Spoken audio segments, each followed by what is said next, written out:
What's up, everybody? Welcome back to another episode of For the Love of the Game. I'm Thomas Stiles. With me, got Turner Riddle, and joining us today, Chris Didomenico, 2017 Nationals overall winner. Recently placed top 5 at the Orlando Pro. He also coaches his own roster of clients. So, Chris, thanks for joining us today. Glad to be here, guys. So I know I've followed you for a long time. I respect the training, hardcore banging, squats, deadlifts. You don't see too much of it these days for people that still do it. So I'm excited for this one. I know Turner's got a list of questions to get us rolling, so I'm going to turn it over to him. So Chris and I kind of go back, I think about the time, what was it, 2017 when you won the overall? Yeah. And then I think we just kind of linked up and became pretty good friends at that point, just because we're like-minded. We just like to bang. And I guess we'll just start it off with that question right there. How did you come up with Bang Like a Champion? And what does that mean? How did you come up with it? And so forth. So yeah, that's basically like my personal brand, my clothing brand, and kind of like it's my coaching brand to a degree. Bang Like a Champion was back when I was an amateur, 2015, 2016. And it was actually me and my friend that I was living with at the time. We used to just talk about like, when are we banging tonight? Because banging the weights and and it just kind of came together of like Bang Like Champions and just kind of rolls right off your tongue. And, we kind of started saying it more. And again, it was just me and my buddy. And then at the time, I think it was back when I did the Mr. Pittsburgh, but, that went well for me. And then we kind of made shirts and, then having success as an amateur and creating a little bit of a following, obviously people like jump on it, and then coaching and, eventually just made it into a brand with shirts and everything. And then, it's been with me since, and it's kind of like my slogan of Bang Like a Champion. And honestly, what it honestly comes down to is, just holding yourself to a higher standard, training, the best way I said it once, it's when you walk into the gym every day with the idea that if I train hard enough today, I can make anything happen. Like the idea that bodybuilding shows are still won in the gym, and the squat racks and the deadlift platforms and old school training and, like giving it everything you got. Like that's what wins shows and wins pro cards. And, that's what I wanted all to encompass is, Bang Like a Champion. So that's the backstory on it. Has there ever been any point in your training where you were like, because I see all the 500-pound squats, the 600-700-pound deadlifts, leg pressing, where you basically you're eating your knees every single rep. Like, has it ever crossed your mind where you're like, am I doing this the hard way? Like, is there an easier way? Like, we're watching these kids nowadays that want to sit in a hammer strength press and do shit like this. Like, I don't see you doing that stuff, and I know there's a reason behind that, but like, have you ever second guessed yourself with the way you train in terms of like I should be training different, like smarter or easier? Correct. Or different? No, because here's the thing is like I always looked at it very logically where and this is like, for some reason, this viewpoint gets a lot of hate and stuff. And it's like you're a dinosaur for saying this, but like for 20, 30, 40 years, guys built the greatest physiques on earth doing these movements. And then at some point in time, everyone all of a sudden thinks that none of this works. And it's like, if I use these movements, the deadlift, squat, bench, dumbbell free weights to like get to where I'm at and all these other guys did, and they still basically logically have the greatest benefit, like why would I stop? Now, don't get me wrong, like, yeah, as you get bigger and you excel in a sport and you put on more muscle, there's a lot of things that go into training smarter. But it's still generally, it's like, if I'm going to train legs, why wouldn't I squat? Or why wouldn't I leg press or deadlift? Like, and it's funny because I train a lot of like young girls at my gym, young guys, and I have them do all these movements, squats, bench, deadlift, and they all have the best workouts of their lives. Like they're all blown away by what we do. And we don't do anything fancy. It's just old school fundamentals with form and critiquing it and all that. And, you know, that gets the best mind to muscle connection, all those things. As far as the heavy weight and still doing it at this point in time in my life, what nobody really sees is how I set the workouts up, like the squats, the bench, the deadlift. A lot of these movements are like end of workout, and it's after I've done so many ISO movements, so many prep sets.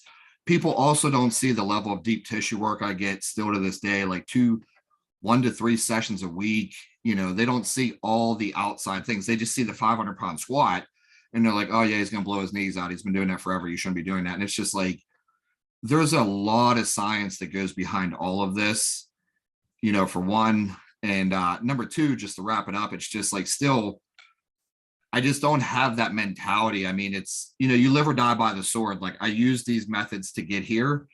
And so it's like, okay, next show prep, like whenever it's going to be, it's like, okay, like I got to win. What do I got to do? Well, I got to squat. You know what I mean? Like, I don't know. I kind of just live and die by that mentality. So. No, I think that's you live and die by the sword. And yeah, I mean, that's all it comes down to.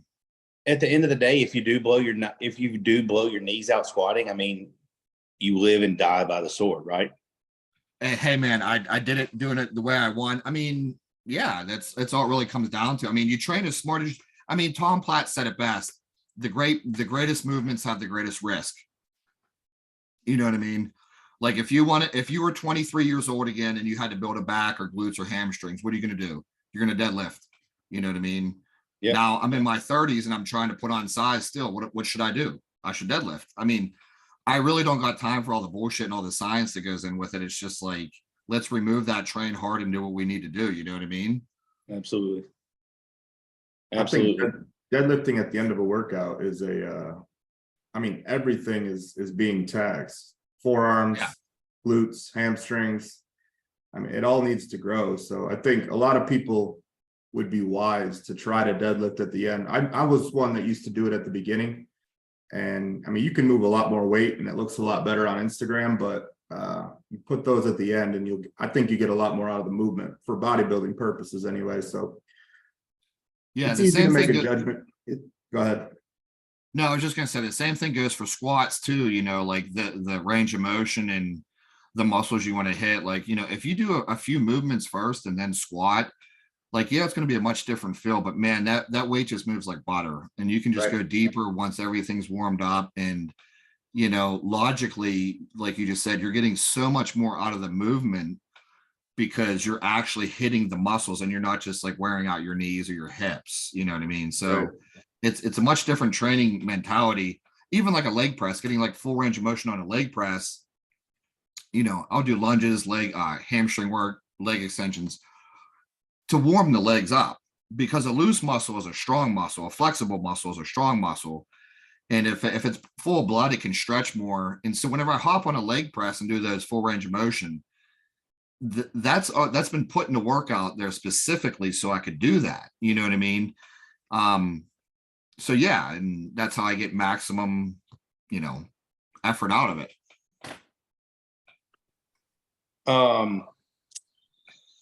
That kind of leads us into, I've got a question that leads us into the next question. So with your placing at the top 5 or placing top 5 at the Orlando here recently, I don't know how your mentality has been since your move. But I know that a placing like that in the lineup that it was, I know that's got to kind of relight the fire. I know there's always a fire. We're old school. Like, this is just what we love to do, but it's kind of like they've thrown gas on the fire at this point, right?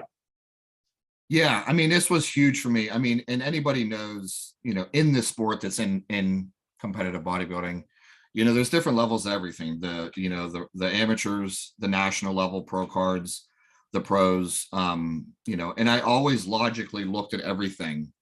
You know, you win your regional show, you know, you shouldn't be doing nationals until you can do this. Like, you shouldn't be doing junior nationals or whatever. And then the same thing goes for a pro. Like, you know, you turn pro and it's like, then what? top 10, or, I mean, you're going to have your genetic anomalies, but, the big first goal for me was to make top 5, first call out at an open men's pro show. And I mean, nobody gets the difference between being, a fucking open men's pro versus like classic. I shouldn't even say that, but, there's a big difference, and I think, and we know that like just the life satisfaction of being an open men's pro or open national pro, whatever, just like being in that first call out, whether it's nationals, whether it's a pro stage, whatever wherever you're at. So yeah, so basically to answer the question, actually, when I turned pro, ironically, like there was just so much that happened in my life, like those first few years as a pro. And I mean, whenever I won nationals, it was kind of just like, oh, I won nationals. And I don't want to say I went into cruise control, but I mean, I kind of did. And I haven't really had an off season. This is something I was talking about with Dom the other day. It's like, I haven't really had an off season where I really pushed to put on size since turning pro, and so, yeah, now that this has happened, that was the first time I prepped and had a good solid prep with everything actually being in line as a pro. And I knew that I could be top 5. I knew that I was there. So like, kind of like it all came together. It happened. And now that happened, it's like, yes, now you carry that motivation over into the off season. And it's like, okay, now there's a reason to actually, work with a coach in the off season, push for size in the off season, and then transition over. And that's what I did as an amateur, from like regional to junior USAs to nationals. It was like, I lived that rotation year round. You diet, you reverse, your off season, your pre-contest. And, every year I got bigger. And then it was like, once I became a pro, it was just like, there was just so many, I'm not giving excuses, but there's so many things that happen every year between kind of like, pushing the envelope. So now I'm very much in a state of mind where it's like, okay, like this is my confirmation, and I'm actually in a good life spot financially, and just, where I'm at to actually push for an off season and then come back next year and really kind of make a run for it. If that all makes sense. Yeah. Since coming off stage, talking to Dom, have you guys laid a game plan out, or is it just like, are you just trying to get back in your groove from post show? No, yeah, very much. I mean, we talked about competing again and stuff. And honestly, my mindset's just like, I'm ready to go in the off season and grow. So yeah, that was the idea of just like, okay, now it's about just, rebounding, going in an off season, working with Dom, and just having that killer mentality in the off season. And we know that's what makes the ultimate difference from year to year. And that's what's going to really just like progress your physique, is just carrying that energy, motivation, living that lifestyle into the off season. And, working with him and, combining forces. That's the game plan. Just right now, it's just about capitalizing off the rebound as much as we can going into the off season, and just really pushing to make the changes that we need to, and then go into a show next year. I think that's a good point about the, how it's easy after you've been doing it for, several years, you've won nationals. It's easy to let off the gas in the off season, because 100%. I think I see a lot of pros and even top level amateurs who at certain periods, they kind of let off chasing new tissue in the off season. Yes. So the prep just becomes, you're just recomping all the old tissue, and that becomes your contest prep. You're not necessarily making drastic improvements. So that's a good point for younger people, like, to give them advice, as far as staying with your coach year round. Like, it costs money, obviously. Bodybuilding is expensive, but if you want to make the actual progression and make, jump weight classes, basically, if we're talking to open bodybuilders, it does benefit you those 7 to 8 months that you're out of the pre-contest phase to keep the foot on the gas pedal and pushing towards size. Yeah, that's exactly, I mean, that sums it up perfect. It was just like, I would train hard in the off season and, do what we do, but like, there's a difference between training hard and, you know, crossing all the boxes, as cliche as it is, and actually monitoring your progress and actually having like a very specific, like, I mean, when we're in prep, that's what we do. And, you know, the off season works the same way. You're just switching, you're literally switching a dial the other way. And I mean, it's been, you know, 5 years since I've probably done that. And we all know that that's how you put the size on to really make a difference in your physique year to year. So, I mean, that's just literally the biggest thing. It's like, okay, you know, and I mean, that's 100% the fact. Like the last, every show I've competed as a pro, it's basically been the same physique since I've won nationals. And now it's like, I finally actually perfected it, you know, with, you know, I brought it all together, perfected it, but it's like, okay, now it's time to put on new muscle and actually advance your physique into next year. What is the biggest difference in this past prep and then your pro debut? Well, I mean, there's a lot.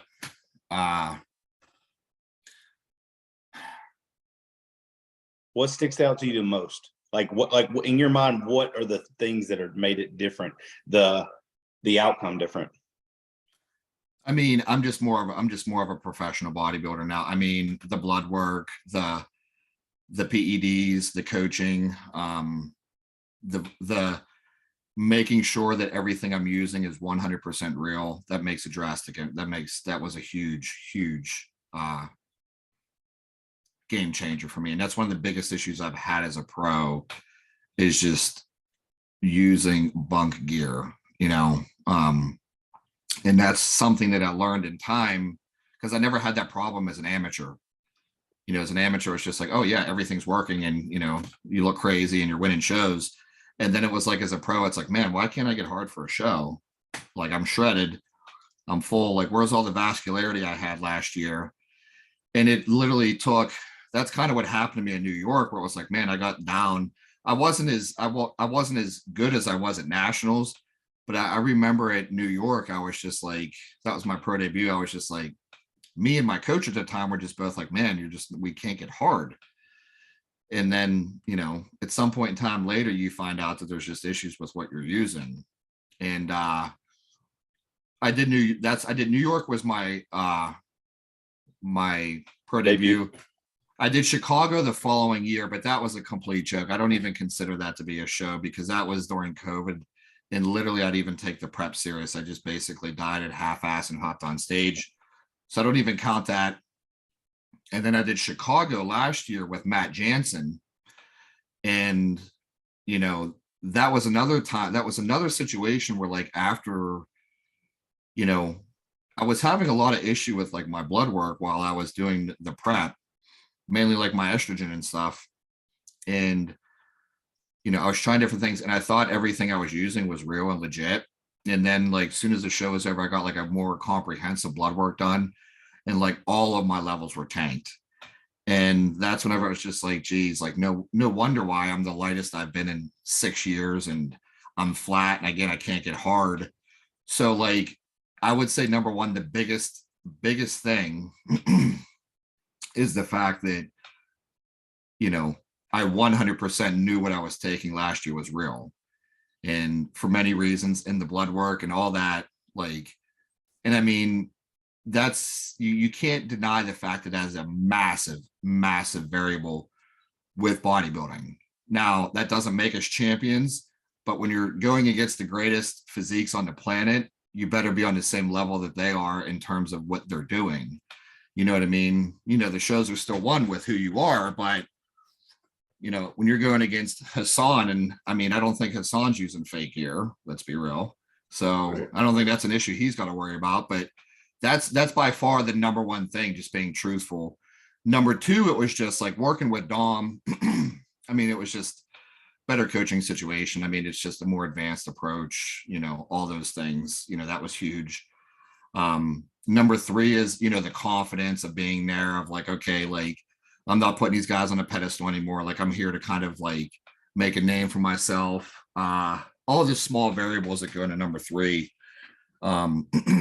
But those are the biggest things, I would say, that just mainly mainly made the difference this past year. I mean, it was just like, I'm an actual professional now. I look at this from all the different facets. All my ducks are in line, and I don't really leave anything up to chance. And I feel that this is the first time that I actually competed as a pro. Like I said in the beginning, where I knew everything was on point and I made first call outs. So that's why, again, coming full circle, it's like, okay, let's go into the off season now and grow and come back next year and really show them what's up. Absolutely. Something I want to kind of like stem off of that note myself is, and I'm sure you guys know this, but like PEDs in today's bodybuilding scene and the issue with them just being real. You know, I think it's funny that like, this is one of the issues I have with mainly my male clients that use them. And, you know, it's me pounding into their heads, like, you need your blood work, you need to know your source, you need to know these things. And the fact that these guys still don't listen to me, the fact that they don't want to spend the money, the fact that, like, you know, I tell them like, hey, 90% of this stuff is junk. You know, you think your GH is real, you think these AIs you're getting off these websites is real, like, they're not. And you see these physiques and they're just like, and these guys, and I've lost clients to it all the time. And, you know, these guys don't want to pay money, and everybody wants to be a pro bodybuilder. And it's funny whenever they want to be like an open men's pro, but like, they don't have any money to spend. And that's a whole nother conversation, you know, just finances. But like, people need to realize, like, if you want to be pro and you want to be a good amateur, like, it's going to cost every penny that you have, you know, and that's the sacrifice. And you better be damn well sure that whatever PEDs you are using, they're real. Because I hate to tell you, the guy that you're buying it from off the gym that's charging you $40 for this or $60 for that, like, that's not real gear. Yeah, no, that's a huge point. I've a couple of times in my career, I've gotten caught taking what I thought was legit, and then you find out down the line through blood work, or just when you do take real stuff, you're like, oh, that shit back then was fucking wasn't real. Yeah, for sure. Makes a huge difference. You know, you say that being an open men's pro bodybuilder takes every dollar of what you have. You know, like, when you talk about live by the sword, die by the sword, I in my opinion, because it's been like that for me, but I believe that to be an open men's pro bodybuilder, and I know first time I say this, someone's going to throw up a Dexter Jackson or this and that, but like, to be an open men's pro bodybuilder, it's going to take every second of every day. It's going to take every dollar that you fucking have, and it's going to take it's going to take every bit of your mental capacity to put yourself through the things that it takes to do these things every single day. Like, I don't take off on holidays. I mean, I might not train that day, but like, I don't go from 6-7 meals a day on the regular to, well, I'm just going to eat a big barbecue meal with my family on 4th of July, you know? I guarantee you the people watching this, maybe 20% of the people that are going to watch this probably do this like I do this, like you do this, like Tommy does this. You know, a day off for me just basically looks like I'm just not going to the gym. I'm gonna do some things that day that make me be able to go do it the next 7 days, meaning I'm gonna go to the grocery store, I'm gonna prep some food, I'm gonna wash my clothes. You know what I'm saying? I think that social media has allowed people to think that I can just take a little bit of this, I can just train 70% most of the time, except for my top sets that I'm going to record. And, you know, in 4 or 5 years, I'll be an open men's pro.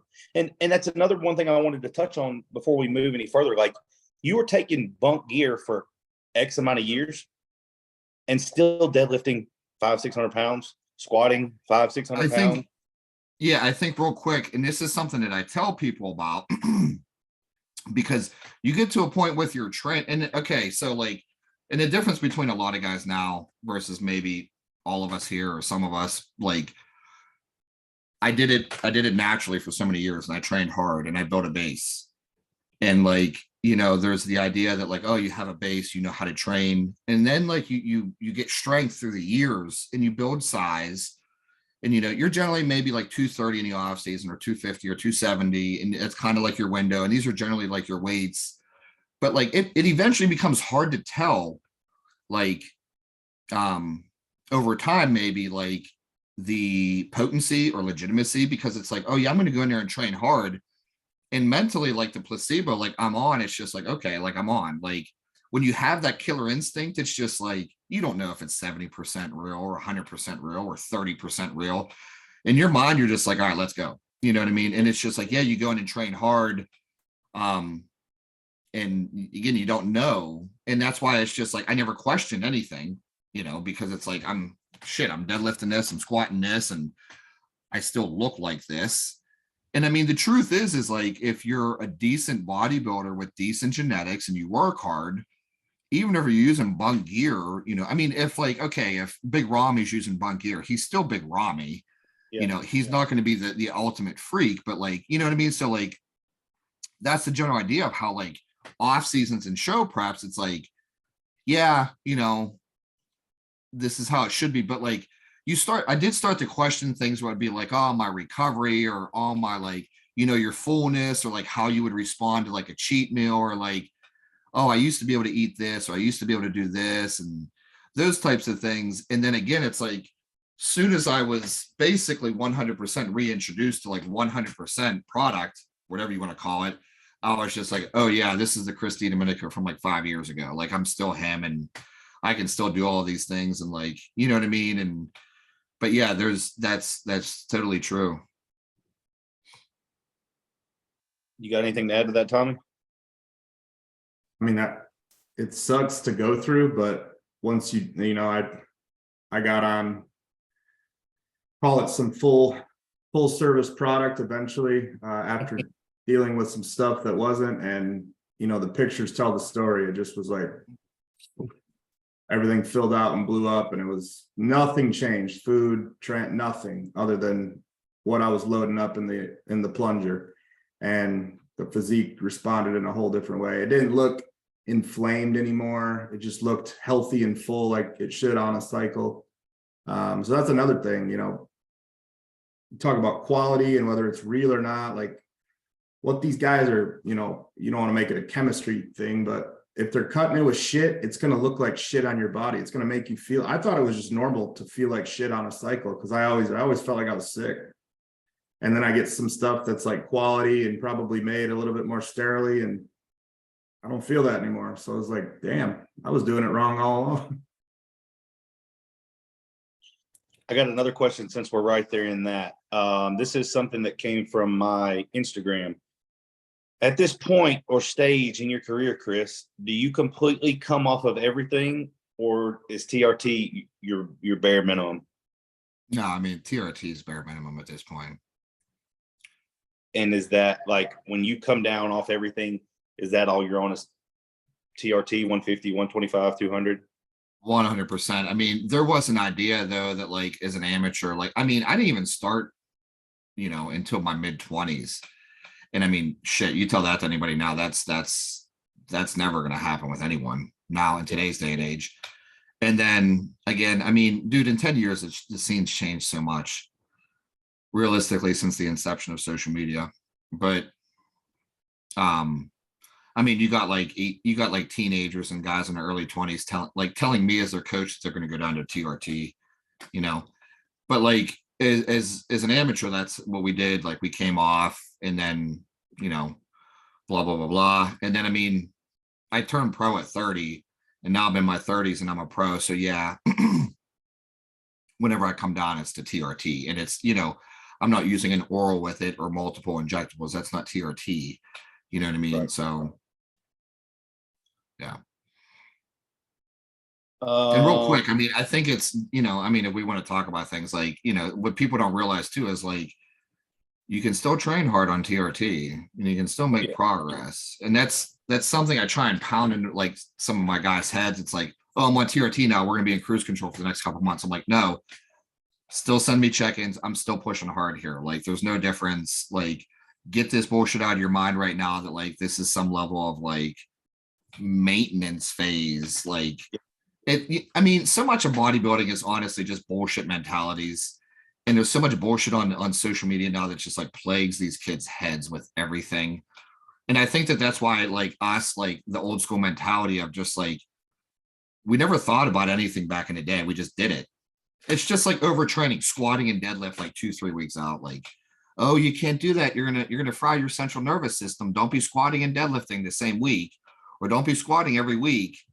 I mean, once prep hits, man, and it's like under 8 weeks, I'm squatting and deadlifting every week. I'm doing everything I can to just like blow every workout out of the water. I mean, yeah, there's some weeks you go in there and it's just like, okay, I know I need to kind of like chill a little bit on this leg day, or like change what I need to do. But I mean, if you're not going in there on prep once you're under 12 weeks out with the mentality of like, fuck, I only got so many leg days left, I got to set a PR. I got to do something today. Like that mentality, like, you know, you're done. It's also the idea that you're on prep, so you can't be setting PRs and, oh my God, my food's coming down and I'm doing all this cardio. I can't be training hard. You know what I mean? Like it's, you know, it's 90% of bodybuilding is just your mentality. And I mean, people either have it or they don't, you know, and I mean, or they get it or they don't, or they can learn it, you know. Go ahead, sorry.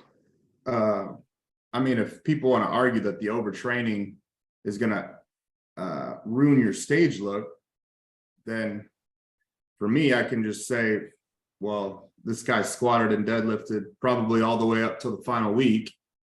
Let's look at his stage pictures. The dude was peeled. It's different if it's like the guy's a water buffalo, or he's holding a bunch of inflammation and it doesn't look like his carb up went well. But, you know, this is the best condition of your career by far as a pro. If you look at all your pro shows, you know, lined up next to each other. So it works. I mean, that at the end of the day, like that's my is like, does it work or not? Yes. All right. Then I don't care what everybody else says. I agree 100%, you know, and I mean, that goes for a lot of things. That goes for, you know, cardio, how you do it. That goes for cheat meals. If you're doing cheat meals versus non-cheat meals, or high days, or no, or keto, or whatever it is, like everything in today's day and age is like this hot button topic, and everyone's so opinionated over it. And everyone just like, you know, it's all or nothing that, oh, you got to train progressive overload or you're never gonna make progress. Like, dude, I did high volume for 10 years and I got freakish numbers. You know what I mean? Like, don't do high volume or you're never going to grow this, or don't train too heavy or you're never going to do this. And it's just like, dude, at some point in time, it's about just going in a gym and training hard. And I don't give a shit what you're doing. And that's what a lot of people don't understand. Like, they're so inundated now with like this science of bodybuilding. And I forget where I seen her. Somebody said it. It's like, dude, we're not scientists. Like, let's stop pretending like we are. Let's just realize what we are. We're just a bunch of dudes taking gear, trying to get huge and win shows. And like, who's going to be the biggest stud and just like destroy everybody? I mean, I don't think Ronnie Coleman was sitting there like calculating his progressive overload variables and all that other stuff, man. He didn't give a shit. He went in there and he was like, I'm setting a PR today times 10. Yep. You know, listen, you talk about central nervous system and all these things that could potentially happen if you fry your central nervous system. If I'm being honest, and I'm no scientist, no lab geek, I'm a fucking gym rat that just loves to bang, right? I can't go back in my 15 years and be like, dude, that time right there, my central nervous system was fried. Seriously, I'm not trying to like, you know, make an argument for either one of these cases, but like, I think people are going into this trying to make it a calculated equation. Like, well, 6 sets, 4 sets, 3 sets. Okay, that's overtraining. Yep. Like, my goal in the gym was to overtrain harder than I trained last week. Every goddamn workout. And it wasn't like I've made my, just back to what you said, I've made shit happen I've squatted 600 pounds on a high volume leg day. I've made my legs grow by tripling some of these people's volume week after week after week. I was deadlifting 600 pounds twice a week, every week, hamstring day and back day. Started both of them like that. And I would build up. I wouldn't go, it doesn't matter what I would do, but like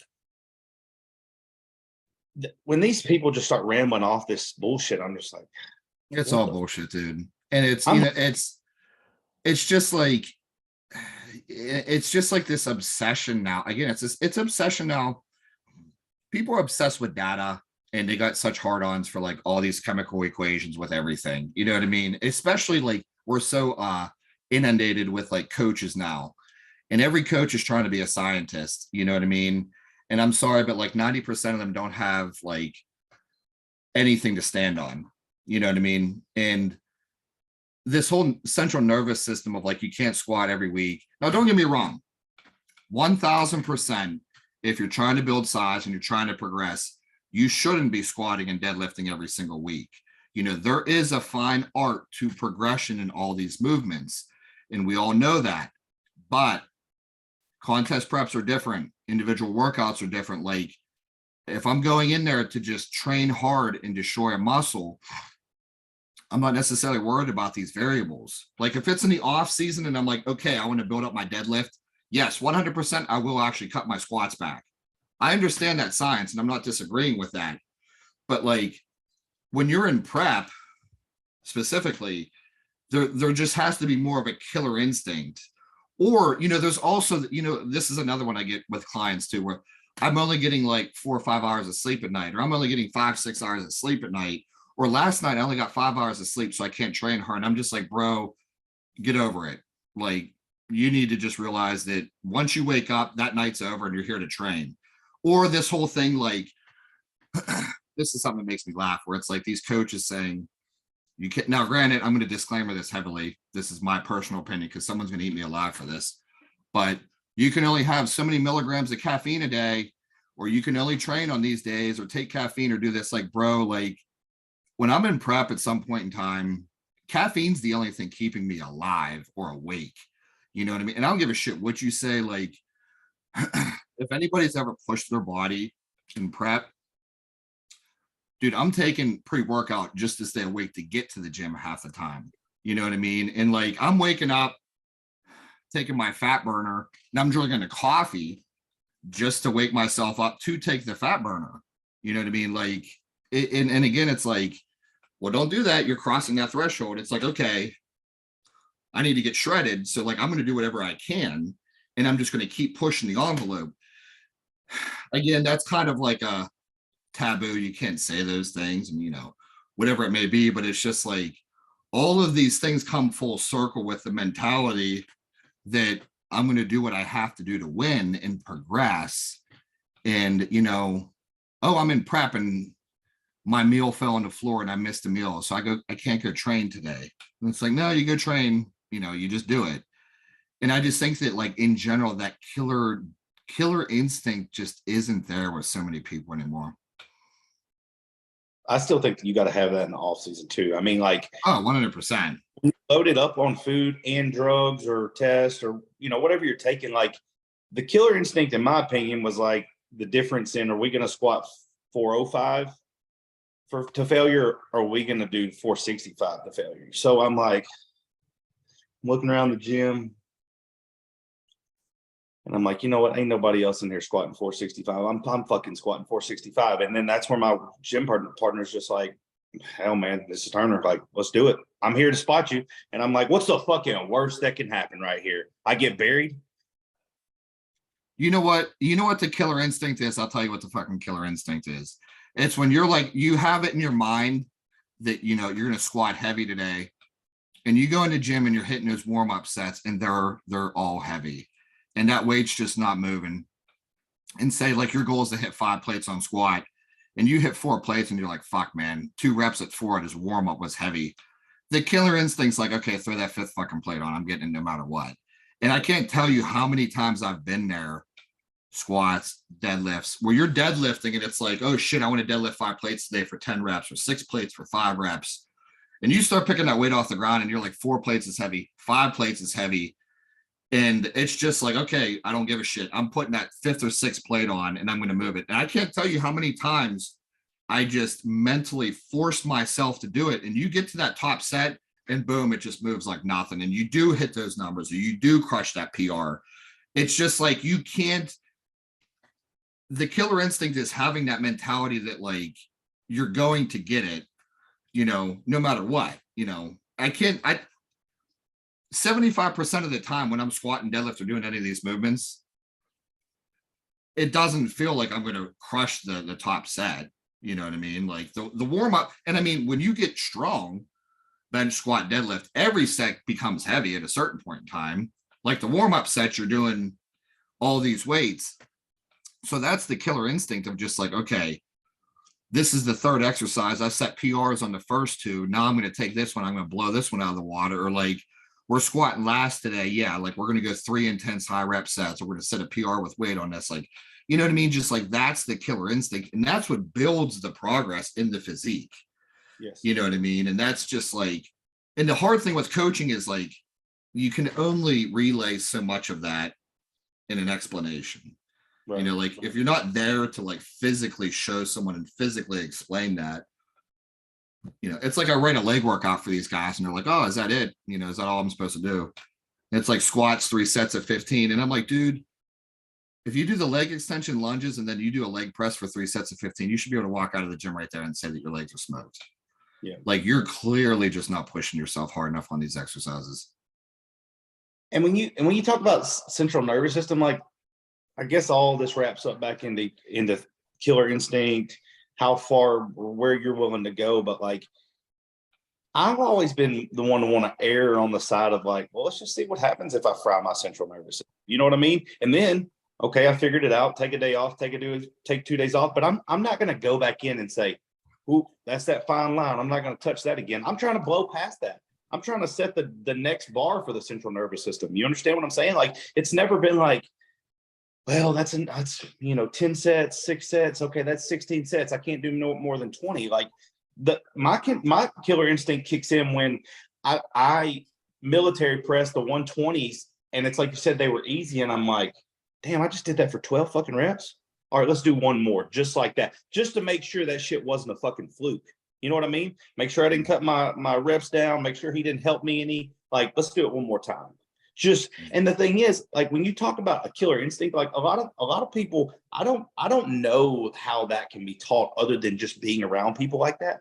But yeah, to build it up and get to a point to where mentally you're just a demon when you go into the gym. It's like you said, when you build it up and you get to that top set and you're like, God damn, this is heavy. It's going to be heavy. But you get under that weight and you thought you were going to get 6 because it was heavy, but you did 9. Imagine you don't have to imagine, but you know the confidence that you can then walk away from the squats that day and say, that was a damn good fucking workout. You know what I mean? Versus what that would do to your ego if you didn't even do the set with the 5 plates. It's like, yeah, I'm just going to take the high road out and I'm going to go to leg press and pump some blood. And like, that's what people are doing. Yeah. There's another aspect too. You know what? This is actually what killer instinct training is. It's high rep training. You know, anybody can squat 5-6 reps. Let me see what you're squatting for 20-30 reps. Let me see what you're leg pressing for 20-30 reps. And that's what you can truly see who's got some big balls and it doesn't. Because you can get on that leg press and it's like, man, that first 5 reps is hard. And then it's 10. And then it's 15. And then they're like, holy shit, I'm still going. And then you tell someone, okay, 5 more. And they do 5 more. And they're like, holy shit, I just did 20 reps when I thought I could only get like 5 or 6. You know what I mean? Like, you don't see very many people high rep training. Deadlifts, if you want to see what you're made of, see what you can deadlift for 3 sets of 20 on a deadlift. You know what I mean? And then you tell me what's being activated and you tell me, you know, if that's a glute movement or a hamstring movement or what it is. You know what I mean? It's just like I hear it all the time, like, well, squats aren't glute movements and squats aren't going to build your hamstrings and squats aren't going to do this. It's like, you go squat something for 3 sets of 20 at maximum intensity and you tell me what's sore the next day and you tell me what I'm building. You know what I mean? Yeah. There's one other thing I want to say real quick too. It's when I started bodybuilding, no one talked about central nervous system fatigue. You know, it didn't exist. You know, that's why a lot of us still don't talk about it, you know. And there's another thing nobody talked about when I started bodybuilding was genetics. There was no, I don't got the genetics to compete in this division, or I can't get big, or I can't do it. It was just like, no, anybody that was lifting was just like, I need to eat more and I need to train harder to get bigger. Like, and then all of a sudden, within the last 5-10 years, everyone's this new genetic anomaly of like where they should specifically be or what they can be allowed to be. When we started, it was well, we didn't even talk about genetics. We didn't even talk about who had good genetics. If someone was bigger than you or stronger than you faster, you were just like, fuck, I got to catch up. You know what I mean? Like, and like I remember lifting for football and like as an early bodybuilder, it was like, oh, this guy's got a really good bench. Like, I didn't sit there and say he's got good genetics. I'd sit there and be like, well, what am I stronger than him as? Or like, what do I have on him? Or like, how can I get there? And now it's just like, I can't get that size. I can't eat that food. I can't do this. And it's just like, there's just like genetics, and like all of this stuff. You know what I mean? And it's, or whenever somebody looks at any one of us and they're like, well, I can never look like you, or I'm not trying to look like you, or like all this, just like these self-imposed limits that these people have. And it's just like, dude, when I started lifting, I was 130 pounds. The only difference between me and you is I've been doing this for 20 years and I never stopped. You know what I mean? Absolutely. Nothing. I mean, I don't think I can't go back and tell you when those things started being talked about. I was never on the forums and shit like that, and that probably benefited me. But I mean, training, and I didn't know the whole nutrition side of it until I was probably 22-ish, like that. But like from 14 to 22, dude, just train. My dad bought me this like weeder set with the concrete weights wrapped in plastic, but my buddy had a gym membership down the road, and we would ride our bikes and sneak in the back door, because the person that worked there always left the back door, like he put a dumbbell in the door, and we would sneak in that motherfucker, and we would do bench every day, we would squat every day, we did all that shit. And nobody's in there like, oh, you're going to fry your central nervous system. I hate that we have to have these conversations rather than just being like, man, dude, just go in there and train and kill it. You know what I mean? That, like they're sitting in the car with all these limitations, like you said, self-imposed limitations to why today can't be the best day. I always told myself today's going to be, so my Dusty, Tommy had a Dusty, you had Mike Eli. I don't know if that was your number one mentor, but like this dude could, he could do everything. He could bench 500, squat 600, deadlift 700-800. And he told me when I started training with him, and I was just as green as they came as far as bodybuilding went, he's like, you just have to, I remember we were on the pec deck when he told me this, and it was like, we would run this huge drop set where we would start the heaviest, skip two plates, all the way to the fucking top of the rack, or the top of where there's no weight left on it. And he just said, you just have to know that when you walk out of the gym every day, nobody trained harder than you. That doesn't, and I took one further. Obviously the people in that gym, nobody ever trained harder than me. But in my mind, that was a challenge set out for everyone around the world. And then when I started competing, I kept that mindset. Well, I know I'm going to do this show here in Las Vegas. That means I got 50 other states where people are trying to out-train me. And I can't let that fucking happen.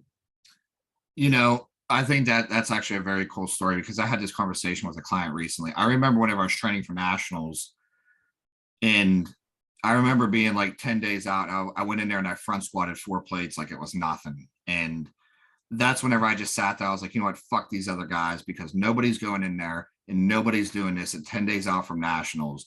I'm a professional bodybuilder. This is what pros do. There's nobody doing this, deadlifting this weight, training at this capacity for this show at this point right now. And when I did Orlando, that was actually the first time since then that I was training at such a high capacity. Like, I literally didn't lose any strength up until at all. The last week I cut back what I was doing, the last maybe 7 to 10 days, because I was just like, okay, I'm going to train smart. But like the whole prep, I went in there every single workout, and it was just like, I felt like I was an amateur when I had that mentality. And this is something I told to one of my clients recently that's getting ready, that was getting ready for a show.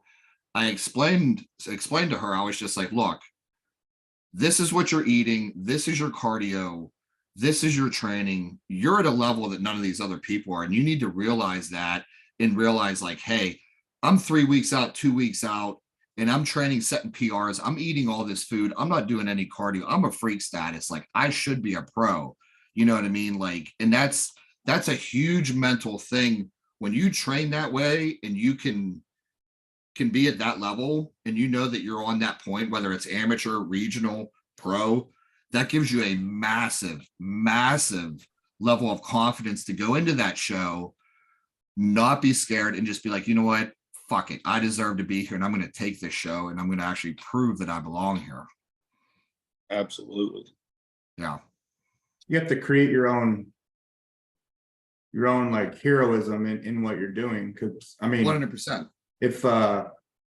if we, anybody with the genetics question, like, do I have the genetics to ... I bet if we showed them pictures of all three of us between the age of like 17 and 20, not one person would be like, I bet all three of you will look like you do in the next 15 years. No one.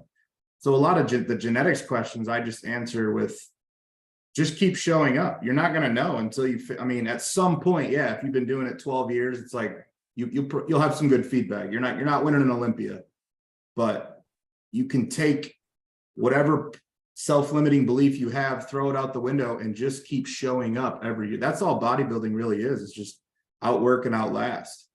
I've watched numerous guys who started before me who no longer bodybuild, who were better than 100%. Guys that started with me, they no longer bodybuild now. And I've watched guys that started after who probably would have been better than me, but they just quit, or they're not in year round. And that's been my heroism, is like, I'm just going to be the one that keeps showing up. I don't take time off training. I don't take time off being a bodybuilder with meals. I'm going to do cardio every year. I just keep becoming more and more and more year round, like full-time. Jay Cutler sent Dusty and I like a training split, and he, at the bottom of it, he wrote full-time bodybuilder, bro. And like, that's what it is. You have to live like it's your occupation, the one you're paying to be that. But yep. And go ahead. Go ahead.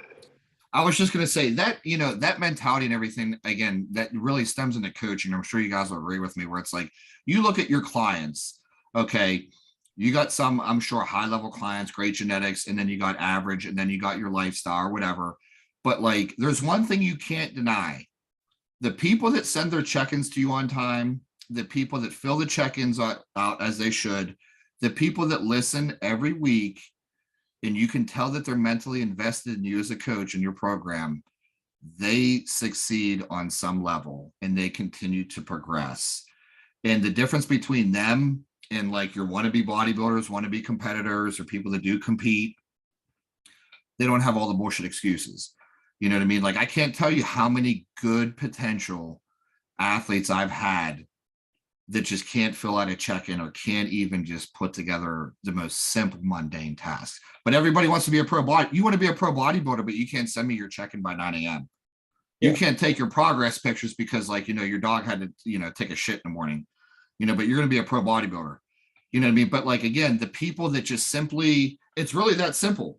If you follow the plan week to week and you apply your utmost effort, whatever your goals are, whatever realm that you're in, you will progress. You know what I mean? It really does come down to that.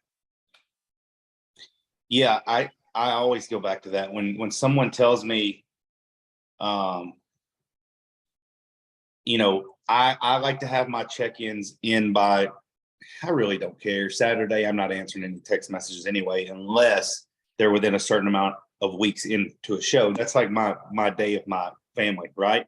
But that's the day I want my check-ins.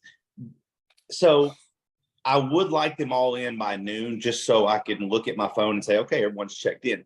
But when I get check-ins on Sunday night, when I'm going back over these and I'm working on check-ins all day Sunday, but I get a check-in at Sunday night at like 6 p.m. And even on my fucking plan at the bottom, it says when I want my check-ins in. I tell these people, like, do you really believe that I believe you telling me you had a perfect week? You can't even fucking check in on the right day or beat noon. You checked in at 6 o'clock. And so, yeah, I get it. We all have a tire go out and this and that, but this is over and over and over. And it's like, I don't believe so. You have those clients where it's like no changes. Let's try to get back in our group. No changes. Let's get back in our group. Let's get back on point. Let's get back on point this week. Hey, Yeah. that makes my job easy. That makes my job real easy. Let's get back on point this week, son. Then exactly. That was an easy check-in. That was an easy check-in, and it's not going to take any time. It's not going to take any brain capacity, but and a lot of those people pay our bills. So I'm more mad at that's all they can give me than they're just paying That's my what's bills. frustrating. Yeah, I agree. It's frustrating that you feel that as a good person and a good human being and a good coach, you're sitting there thinking like, man, you're just wasting your fucking money on me right now. Yep. And I'm just not even doing anything for you. And I'm going to lose you as a client here shortly, eventually, because I can't even provide this service to you. Yeah. Yeah. One thing I wanted to say on that too is, I think one of the biggest things is us being competitors / coaches is ever since I started and all the coaches I've had, I looked at every single check-in I had as I'm trying to impress my coach right now. I'm trying to make the best. I want these progress pictures to look good. So my coach is like, man, I got a good bodybuilder. Man, this dude's on point. I'm trying to earn my coach's respect. Yeah. The thought that I would ever send my coach a check-in after outside of my time frame would destroy me, because like that coach is just gonna be like, wow, Chris isn't serious. If you have a role for check-ins and you can't accomplish that simple goal, every coach I've ever had, it was like, I'll take 1,000 progress pictures for my check-ins and I'll sit there for a half hour. Like, what is the best front double bicep to show this guy right now? I got to fucking impress him, man. You know what I mean? Like, I'm giving as much feedback. I'm trying to give him feedback. I worked with Dom for the last 6 months, and you know what? Every single check-in, being a coach, I gave him max communication at all those check-ins. And you know what? Not once did I bitch. Not once did I complain. I didn't want him for 1 second to think that I was weak or that I couldn't handle it, because I don't want the coach changing his game plan and dialing it down on me. I don't want the coach thinking I can't afford this and not having me take this or pushing me to that level. So I'm looking at these check-ins like, man, this is my one shot this week to prove to this guy I'm a fucking killer. And what makes me laugh is the piss poor effort I get from these people after I pound these things into their head. And you know what's the best part? It's not the women, and it's not, the bikini girls or whatever. It's the men bodybuilders that fit into this category that I have the biggest issues with, ironically, that can't do these things, that can't fill out their check-ins, that aren't trying to impress me. Like the level, like I think a problem too is like people don't realize you need to respect your coach. Like you get one chance with a lot of these times to talk to your coach per week. So if I message you back, you better hop on that cell phone and be like, fuck, he's texting me. I got to get back to him because he's got a full client list. I don't know if I'm going to get this chance. You know what I mean? Like, oh, he emailed me. Let me hurry up and email him back because this is my check-in day. It's like people don't have that level of humility of realizing like, this is my coach. I have my coach on a pedestal. If I am in fact paying him, I should be respecting him or her to realize like, I need to kind of put my own ego aside. Maybe they didn't respond right away. Maybe they're late, maybe whatever. This is my one shot to communicate, to let him help me and impress him. You know what I mean? And it's just funny because a lot of people have like, I'll respond to them. Like they'll send me a check-in. I'll send a response. And then I get their follow-up 3 days later. At this point in time, man, I've already moved on from you. You can, you're at the back of my priority, but the killers, boom, they're there. Yeah. They're responding back. They're not. It's just like, what's another funny thing? The killers, boom, check-ins, everything's on point, and you talk to them next week.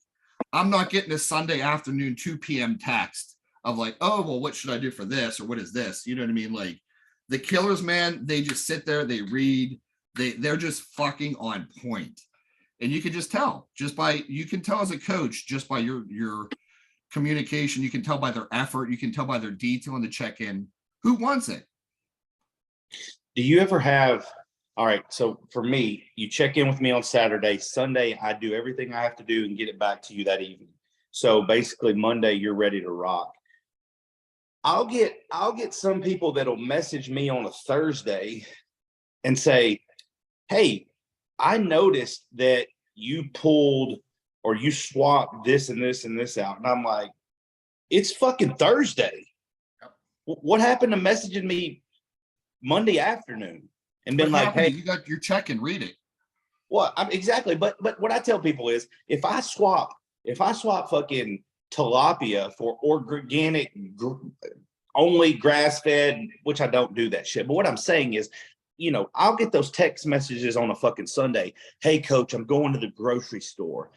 Do you want me to get anything new? And of course I don't respond back to that because I've told you, if I send you something fucking changed on Sunday at 10 p.m. and you don't have it Monday, that's fine. Carry the same diet that I had you on or as close to it until you can go to the grocery store Monday after work. And then Tuesday, you can start that fresh. But when you text me on a Thursday and say, hey, coach, I was just curious, when you swapped, beef for tilapia,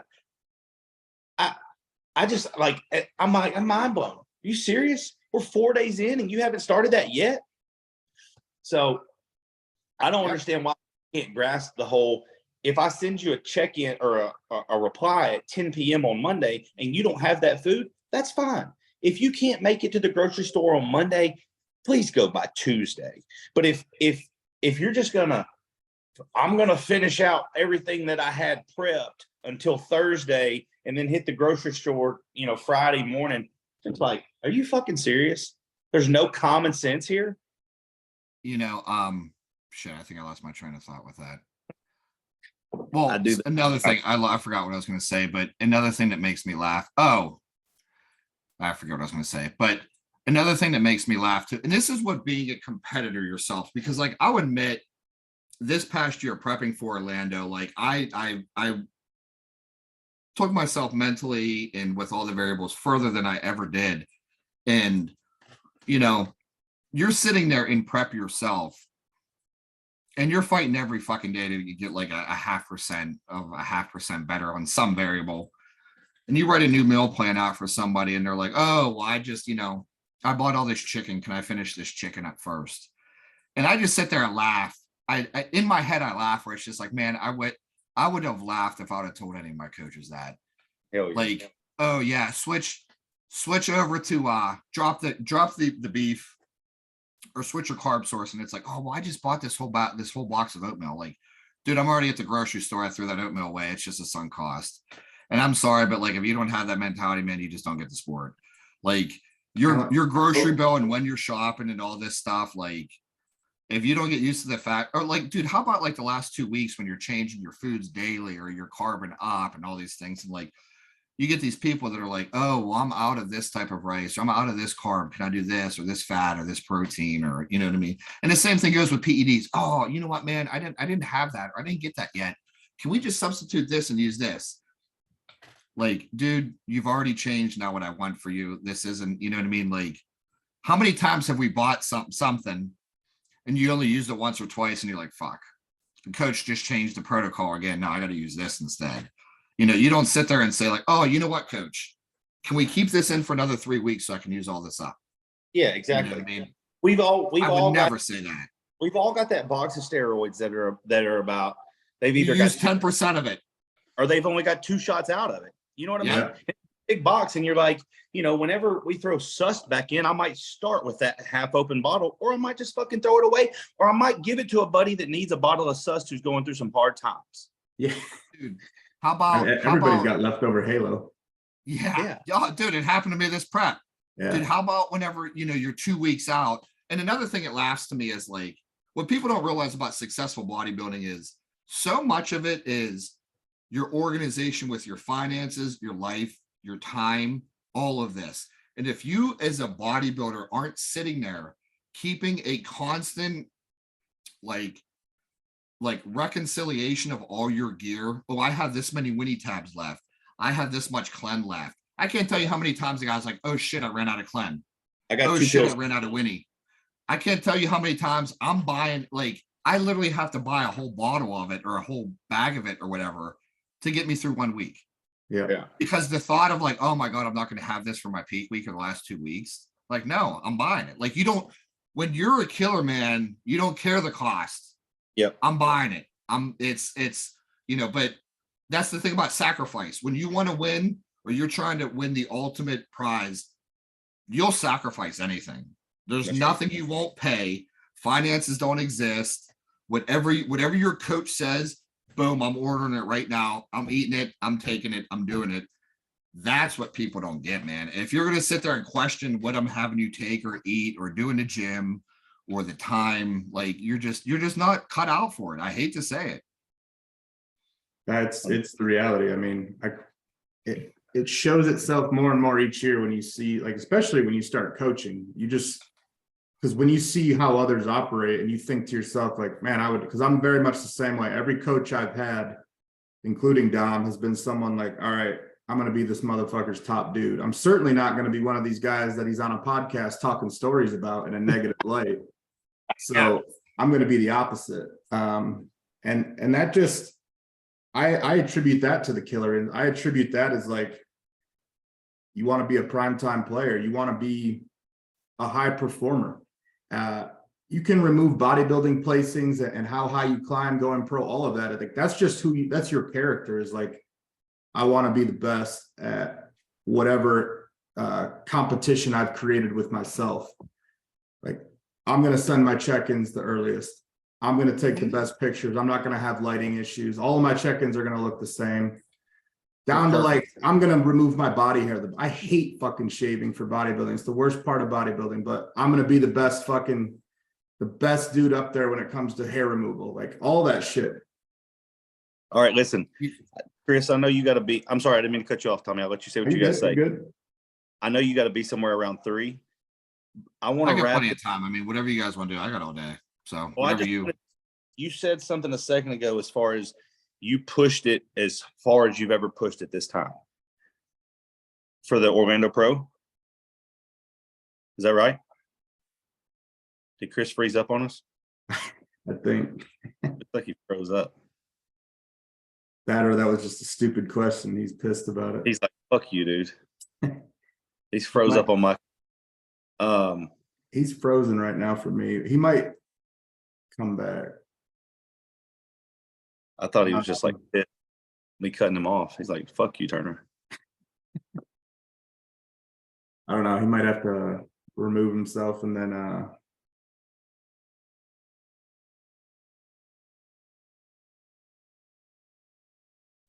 Did you cut him out?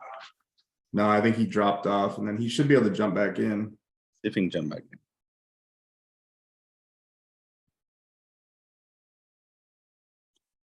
He's had some good stuff to say. I like that. He's fired up about it too. He told me he had to do something around 3. I don't know exactly what time it is, but I know it's getting close. Yeah, it's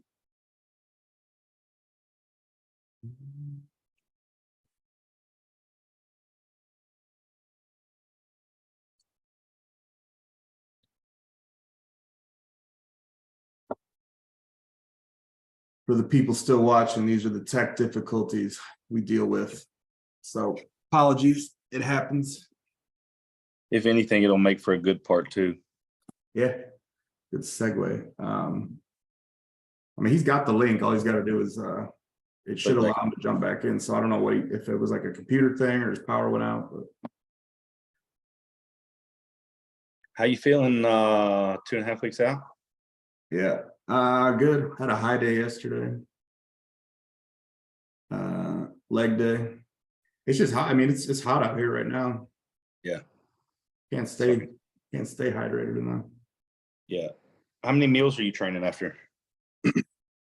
On a high day, I only like 2 because it's just a lot of food. But yeah. Normally right now, because food's lower, I'll do 3. How much food's a high day? It's about 900 grams of carbs. From mainly rice? Big chunk, yeah. And then the whole burger, fries, cake at night. He's got some other things in there, some cereal, some grits. Where do you get your cake from?